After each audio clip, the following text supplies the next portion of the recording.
በየጊዜው እየጨመረ የመጣውን የህዝብ የመልማት ፍላጎት ለማሟላት የልማት ተሳታፊነትና ተጠቃሚነትን እውን ማድረግና የመሰረተ ልማት ግንባታዎችን በጥራትና በተያያዘላቸው ጊዜ ማጠናቀቅ ትኩረት የሚሻ ጉዳይ ሆኗል። በአማራ ክልል እየተፈጠረ ያለውን የሰላም አየር በመጠቀም የመሰረተ ልማት ፕሮጀክቶች ውጤታማ የሆኑ ዘንድ የክልሉ መንግስት ጥብቅ የክትትልና የአሰራር ስርዓቶችን ዘርግቶ እየሰራ ነው። በአማራ ክልል ከሚነሱ ጥያቄዎች አንዱ የኢኮኖሚ የፍትሃዊነት ጥያቄዎች በተለይ የመንገድና የመብራት መሰረተ ልማት የፍትሃዊነት ጥያቄዎች በስፋት ይነሳሉ። ያንን ለመመለስ የተለያዩ ፕሮጀክቶች በፌደራል መንግስት በኩል ክልል ውስጥ እንዲሰሩ ተደርጓል። ለአብነት 61 የመንገድ ፕሮጀክቶች አሉ።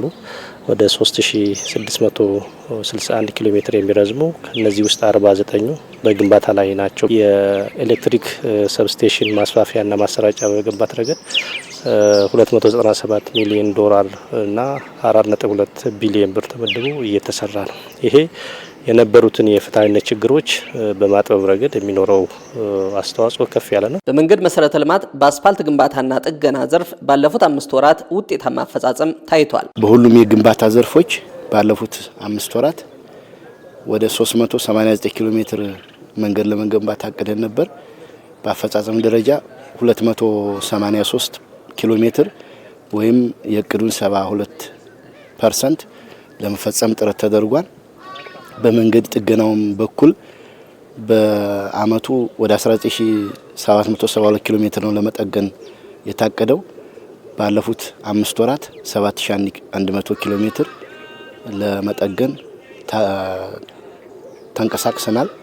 ስለዚህ ከታቀደው አኳያ ከ104% በላይ የመንገድ ጥገና ላይ ሰርተናል። የመንገድ ፕሮጀክቶች ውጤታማ እንዲሆኑ ከመንግስትና ሌሎች ድርጅቶች በተጨማሪ የህዝቡ የልማት ተሳትፎ እያደገ መጥቷል። የክልላችን ህዝብ መንገድ ላይ ያለው ትኩረት በጣም የተሻለ ነው። ይሄ ማለት በዚህ አመት ከ2.2 ቢሊዮን ብር በላይ ከወረዳ አስተዳደርና ከህዝቡ ገንዘብ በማሰባሰብ መንገድ ለመስራት በእቅድ ይዘን ወደ ስራ ገብተናል። እስካሁን ባለው ሁኔታ ከ1.6 ቢሊዮን ብር በላይ ህዝቡ ጥሬ ገንዘብ አዋጥቷል። ይህንንም ማዋጣት ብቻ አይደለም፣ አክቹአሊ በመንገድ ደረጃ ከ66 ኪሎ ሜትር በላይ በህብረተሰቡ ከተሰባሰበ ሀብት ነው የሰራ ነው።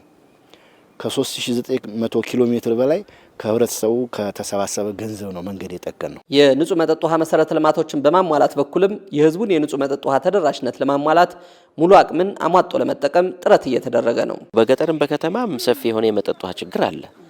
አንዱ እንግዲህ ይሄ ችግር ከምን መንጨ የሚለውን በደንብ ማየት ጠቃሚ ነው ብዬ አስባለሁ። በተፈጥሮ በራሱ በዚህ በክላይሜት ቼንጅ በምንለው የሚመጡ ከዚህ በፊት የነበሩ ምንጮች ዛሬ ላይ አናገኛቸውም። የከርሰ ምድር ውሃ በከፍተኛ ሁኔታ እየቀነሰ ነው ያለው።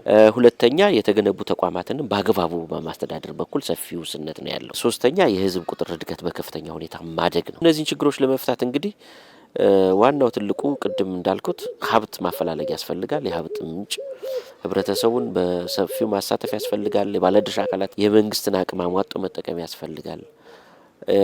የሴክተሩን የመፈጸም አቅም ማሳደግ ያስፈልጋል። የክልሉ መንግስት የመሰረተ ልማት ፕሮጀክቶች የሚጓተቱባቸው ምክንያቶች በመለየት በህግና በአሰራር ስርዓት ለመፍታት ትኩረት ሰጥቶ እየሰራ ይገኛል። ፕሮጀክቶች በካሳ ምክንያት መጓተት ችግርና በአጠቃላይ ከኮንትራክተርና ከፕሮጀክት ክትትልና ድጋፍ አኳያ ያሉ ችግሮች በየጊዜው እየፈቱ የፕሮጀክት አፈጻጸሙ ቀልጣፋ እንዲሆን ጥራቱን ጠብቆ እንዲፈጸም ለማድረግ የሚያስችል የክትትልና የድጋፍ ስራ ለመስራት ነው። ለዚህም ሲባል የአማራ ክልል መስተዳድር ምክር ቤት ይሄንን ዘርፍ በክላስተር ደረጃ እንዲመራ አድርጓል።